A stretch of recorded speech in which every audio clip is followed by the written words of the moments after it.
Alright friends, in this video I'm going to share the importance of making photos to impress and please yourself rather than making photos that impress and please others. So with personal photography, you are the most important person to impress in your photography because this is my rationale. The more you make photos that impress yourself and please yourself, the more likely you are to impress or please others with your photos. The reason is this. As a photographer, you're an innovator. There's only one of you on the planet, only one of you who's had the life experiences that you've had. And it's very important for you to give your own subjective view of the world and share it with others.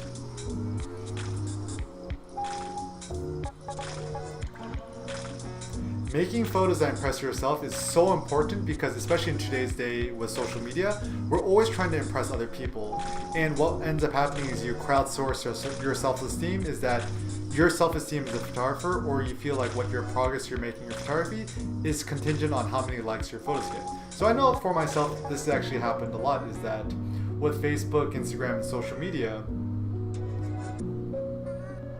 I told myself I was making photos to impress myself, but I really wasn't, because every time I uploaded a photo and it would get a lot of likes, I would feel super happy.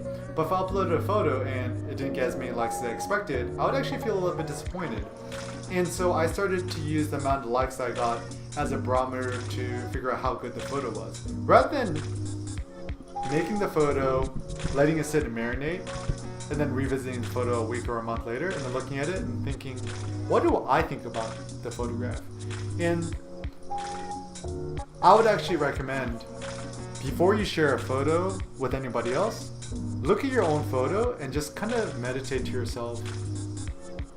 Do I like this photo? Do I feel impressed with the photo? Or if someone else shot the same photo that I shot, would I like the photograph or not? And ultimately, I don't think there's such thing as good or bad photos. I think there's only photos which impress you or photos that don't impress you.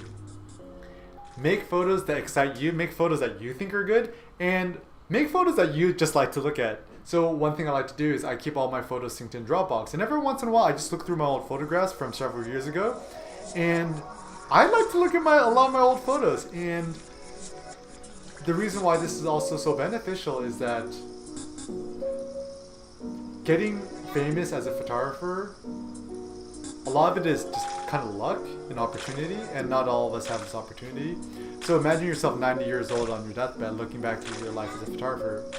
Will you look at your photos and feel joy and feel impressed with your own photos? If so, I think you could die with a smile on your face.